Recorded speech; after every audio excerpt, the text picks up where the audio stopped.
Dans ce sous-module, nous allons nous intéresser aux aspects électriques et matériels de l'optimisation de la consommation énergétique des systèmes embarqués. Je n'irai pas trop profondément là-dedans, puisque, encore une fois, ce n'est pas vraiment le but du cours, mais il y a quand même certains éléments qui sont importants à connaître au niveau électrique, ne serait-ce que si vous faites partie d'une équipe multidisciplinaire qui développe de tels systèmes, ça peut vous donner un certain instinct sur quoi aller chercher comme information chez vos collègues. Par exemple, il y a des éléments qui peuvent avoir un effet important sur la consommation électrique auxquels on ne pense pas forcément. Un exemple typique, c'est le choix du circuit d'alimentation. Vous avez un microcontrôleur, et il requiert 3.3 volts pour fonctionner. Vous utilisez un circuit d'alimentation linéaire. Bien, ce circuit d'alimentation-là va dissiper beaucoup plus de chaleur inutilement et donc consommer beaucoup plus qu'une alimentation à découpage. Évidemment, l'alimentation linéaire est plus simple à mettre en place et moins chère. Donc, c'est un compromis à faire, mais il y a quand même une question à se poser lorsqu'on utilise une alimentation linéaire, particulièrement si la différence entre la tension d'entrée et la tension de sortie est grande. Est-ce que je suis prêt à perdre cette énergie-là plutôt qu'utiliser une alimentation plus efficace à découpage? Il y a plein de composants discrets aussi dont le choix peut être important. Par exemple, vous devez activer différentes sorties et tout ça, et vous hésitez entre un transistor, un MOSFET, ou un relais. Bien, selon les situations, l'un ou l'autre va être plus avantageux. Le relais demande beaucoup plus d'énergie, en fait un gros courant pour s'activer, proportionnellement à un MOSFET. D'un autre côté, une fois à on, le relais, finalement, a à peu près une résistance nulle, contrairement à un MOSFET qui a un RDSA, donc une résistance quand le courant le traverse, qui est faible, mais qui n'est pas nulle, et qui peut donc dissiper du courant avec ça. Il y a des capacités parasites, et ainsi de suite. D'un autre côté, le MOSFET peut switcher plus vite entre différents modes qu'un relais. Donc, c'est pas comme s'il y en avait un qui était bon, un qui est mauvais, mais c'est chaque cas d'utilisation doit vous pousser à vous questionner, bien, qu'est-ce que je veux exactement là-dessus. Même quelque chose d'encore plus anodin, une résistance pull-up. Pour faire très rapidement, pour ceux qui ne connaissent pas ça, une résistance pull-up, c'est une résistance qui permet qu'une ligne de bus de communication, souvent, soit liée à la tension principale de notre système pour que s'il n'y a aucun message qui est envoyé, au lieu que la tension sur cette ligne de bus-là varie selon des interférences environnementales, ben, elle reste à la valeur du voltage principal du circuit. C'est ce qu'on appelle une pull-up parce que littéralement, ça tire la tension vers le haut quand personne d'autre n'essaye de mettre un message là-dessus. C'est très utilisé, en particulier dans des bus comme la I2C, qui est un bus très présent dans l'embarqué. Si vous faites de l'embarqué, c'est à peu près certain que vous allez toucher à ça. Mais ça peut avoir une influence sur votre consommation. Il y a un certain courant qui passe par là, et même si on pourrait croire que c'est quelques centaines de microampères, ben sur des jours, des semaines, des mois, ça peut commencer à faire une grosse différence, en particulier sur des petites batteries. Et ici, je donne un exemple qui est tiré d'un white paper de Texas Instruments sur le choix d'une bonne valeur de résistance de pull-up pour du I2C, où est-ce qu'on dit qu'une valeur plus petite est meilleure si on veut une plus haute vitesse du bus, parce que ça va permettre seulement aux transitions de se faire plus rapidement. D'un autre côté, si on veut avoir une consommation plus faible, on devrait choisir une résistance plus grande pour minimiser les courants de fuite. Donc c'est pour dire, encore une fois, c'est pas comme si c'était évident juste de prendre la valeur la plus haute de résistance possible et ne plus se poser de questions. Il faut se poser de questions selon ce qu'on veut faire. Quel est le débit dont j'ai besoin sur ce bus-là? Quelle est la consommation que je peux me permettre en termes de courant de fuite? Et là, on fait une sélection. C'est quelque chose qu'il faut se poser. Il n'y a pas un choix automatique pour chaque système. Un autre exemple, c'est le mauvais dimensionnement des composants. Ça, c'est assez classique. On a un système qui consomme, par exemple, 3 watts et ça se trouve qu'on a plein d'alimentations de 60 watts disponibles. Mais un des problèmes, c'est que la plupart des composants électroniques sont optimisés pour fonctionner entre 60 et 80% de leur valeur maximale. Donc, si on a une alimentation de 100 watts, ben, fonctionner entre 60 et 80 watts, c'est là où son efficacité va être la plus grande. C'est pas qu'elle ne sera pas capable d'alimenter moins, mais l'efficacité en termes d'énergie qui rentre versus énergie qui est donnée à notre microcontrôleur va être bien moindre. Donc, par exemple, si je consomme 3 watts et que j'ai une alimentation qui peut aller jusqu'à 60 watts, je vais vraisemblablement avoir une plus grande perte dans l'alimentation que si j'utilisais une alimentation de, par exemple, 5 watts. Et finalement, le choix du processeur microcontrôleur, c'est certain qu'il est aussi basé sur des considérations pratiques. Qu'est-ce que vous avez besoin de faire comme tâche? Quelle puissance de traitement vous avez besoin? Mais au-delà de ça, ça va évidemment avoir une grande influence sur la consommation de votre système. Et donc ça, c'est le design. Encore une fois, je suis allé assez vite là-dessus parce que c'est rare que vous allez travailler vous seul sur ce genre de choses-là. Si vous achetez des petits micro-ordinateurs comme le Raspberry Pi, c'est même déjà fait pour vous. Vous n'avez pas vraiment votre mot à dire là-dessus, mais c'est intéressant à le savoir. Par contre, ici, là, on tombe sur quelque chose qui est plus général, qui est sur l'opération de ces systèmes-là. Par opération, j'entends la façon dont on utilise le matériel. Donc, le matériel est là, mais comment est-ce qu'on l'utilise pour optimiser sa consommation? En général, dans un système embarqué, il y a 3 éléments qu'on doit prendre en compte. Les conditions d'opération du processeur, principalement la fréquence et le voltage du processeur. La proportion du temps où le processeur est inactif. En gros, quelle proportion du temps il peut se mettre en veille. Et finalement, les périphériques actifs ou non. On va voir, oui, effectivement, on peut vouloir diminuer la consommation d'énergie du processeur lorsqu'il fait quelque chose, mais c'est encore plus avantageux de réussir à mettre le processeur en veille, puisque là, on gagne vraiment des ordres de grandeur en termes de consommation. Si on commence quand même en parlant du point d'opération du processeur, ben, un premier mythe parfois que certaines personnes peuvent penser qui s'applique, c'est de croire que la fréquence n'a pas vraiment d'importance si de toute façon on a des tâches précises à terminer. Par exemple, je consomme 10 watts à 100 MHz et ça me prend 10 secondes de faire une tâche. Oui, je pourrais le mettre à 50 MHz, je consommerais moitié moins, mais ça me prendrait 2 fois plus de temps. Au final, en termes d'énergie, si j'intègre ça, ben j'ai rien gagné, c'est la même quantité d'énergie. Ça, c'est faux. C'est pas équivalent en termes d'énergie. Ça serait bien si ça l'était, mais ce n'est pas vrai. Malheureusement, c'est beaucoup plus compliqué que ça. La relation entre la puissance consommée et la capacité de traitement est très loin d'être linéaire. Premièrement, parce qu'un processeur ne peut pas tenir n'importe quelle fréquence à n'importe quel voltage. Ici, c'est un exemple que j'ai tiré d'attaché d'un PIC 16. Où est-ce qu'on peut voir, par exemple, si je veux faire tourner mon processeur à 4 MHz, je peux me contenter de lui donner 2 volts. Par contre, si je veux qu'il aille à 10, il faut que je lui donne au moins 3 volts. Et si je veux qu'il aille à 20, il faut que j'en monte au moins à 4,5 volts. Donc, on peut voir que le voltage augmente grandement selon la fréquence que je lui demande. Et là, on peut dire, qu'est-ce que ça change? Ce que ça change, c'est que la puissance consommée est globalement proportionnelle à la fréquence, donc linéairement à la fréquence, mais au carré du voltage donné. Donc, par exemple, ici, passer de 2 à 4 volts, pour passer de 4 à 15 MHz, par exemple, passer de 2 à 4 volts va me faire pas consommer 2 fois plus, me faire consommer 4 fois plus, par exemple. Pour ceux qui sont curieux, en passant, ça ici, ça vient finalement d'une équation d'un condensateur, donc l'énergie stockée dans un condensateur. Pourquoi? Parce que chaque petit transistor qu'il y a dans les processeurs, en fait, a une petite capacité parasite qu'il faut charger. En fait, c'est pas une capacité parasite, c'est même une capacité tout court, qu'il faut charger pour que le MOSFET tourne à on ou tourne à off. Et ça, ça requiert finalement la quantité d'énergie pour remplir son condensateur, multiplié par F qui est le nombre de fois où on veut faire ça par seconde. Donc, c'est ça qui va nous donner la consommation du processeur. Et donc, là maintenant, quelqu'un pourrait me dire, bon d'accord, je suis allé un peu trop vite, ça a une influence, mais maintenant que je sais que la puissance est proportionnelle à FV carré, il suffit donc de trouver la fréquence maximale pour un certain voltage et d'utiliser celle-là. Malheureusement, toujours pas. L'équation que je vous ai donnée, elle n'est pas fausse, mais elle n'est pas complète. En particulier, elle ne modélise que ce qu'on appelle la puissance dynamique de charge. C'est un des facteurs les plus importants pour le processeur, mais c'est très loin d'être le seul. Pour donner d'autres exemples, par exemple, on peut avoir des consommations qu'on appelle des courants de fuite, donc littéralement justement des résistances parasites qui permettent au courant de partir vers le ground. Il peut y avoir des brefs court-circuits, lorsque 2 transistors ne switchent pas exactement en même temps et que ça crée temporairement un court-circuit entre le voltage principal et le ground, et ainsi de suite. Il y a plein d'autres éléments à considérer pour réellement modéliser un processeur. Et à droite, je donne un exemple ici. C'est un article intéressant où ils ont vraiment essayé de le modéliser le plus spécifiquement possible, à savoir, ça ici, c'est la même tâche qui est exécutée à différentes fréquences pour le même processeur.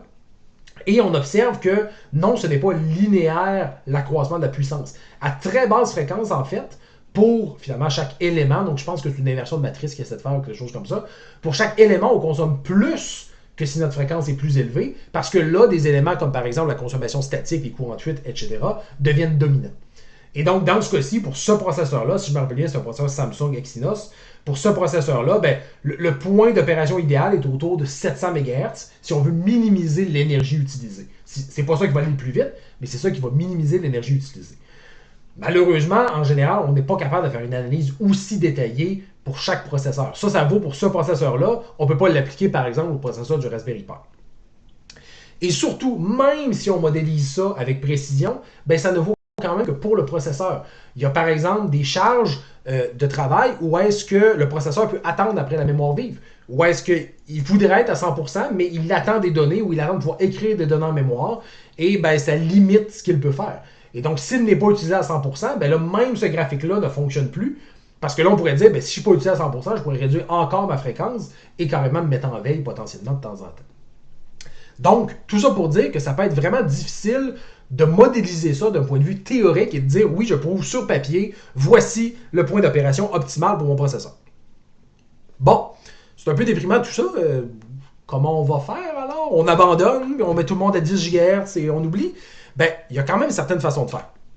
Premièrement, la datasheet des fabricants est souvent d'une aide précieuse. Quand c'est un bon fabricant, il va en général vous donner beaucoup de points d'opération pertinents. Et ici, je donne un exemple.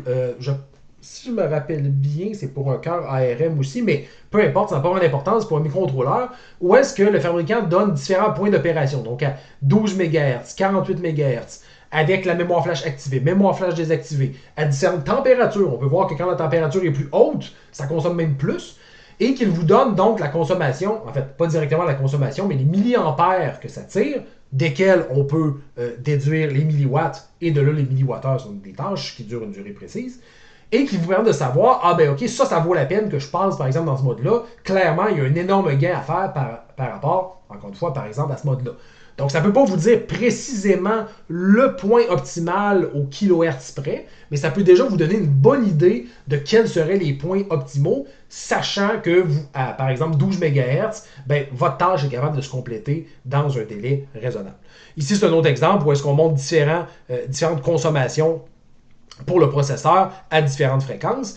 Ce n'est pas parfait, mais c'est déjà un énorme point de départ pour vous, parce qu'en général, le manufacturier, les points d'opération qu'il donne, ce sont les plus intéressants pour son processeur. Et un élément quand même que je veux mentionner, surcadencé, ce qu'on appelle l'overclock, c'est très très rarement payant en termes d'optimisation énergétique. Oui, vous allez faire la tâche plus vite, mais c'est très rarement payant. La plupart du temps, même sous-cadencé légèrement, va être plus efficace que de surcadencer. C'est très rarement utile de faire un overclocking pour un processeur de système embarqué. Et là, on a beaucoup parlé du point d'opération, mais comme je l'ai dit tout à l'heure, la stratégie la plus payante pour économiser son énergie, en fait, c'est paradoxalement ne rien faire. Le processeur, lorsqu'il est en veille, peut vraiment beaucoup réduire sa consommation. Je reviens juste très rapidement à la slide précédente. Vous voyez qu'ici, on est dans les 3, 4, 8 peut-être milliampères. Donc oui, il y a une différence. Ici, c'est quand même 4 fois moins que celui-là, mais on reste dans les milliampères. Le même processeur en veille peut consommer, on peut dire, ah ben 2, 4, 8, bon, c'est pas tant différent. Oui, sauf que ce sont des microampères. On est littéralement 1000 fois plus faible en termes de consommation que ce qu'on est lorsqu'on exécute réellement quelque chose. Ça vaut énormément la peine de se mettre en veille et en général, c'est ça le nerf de la guerre pour un système embarqué, être capable de se mettre en veille le plus longtemps possible. Il existe plusieurs états de veille possibles. Vous pouvez voir ici, par exemple, il y a un état de veille où est-ce qu'on consomme, par exemple, 2 microampères et un autre état de veille où est-ce qu'on consomme 0,6 microampères. Et là, on peut dire, ben, pourquoi on ne voudrait pas toujours être au plus faible? Ben, c'est parce que les transitions entre les états de veille et un retour à un processus actif ne sont pas instantanées.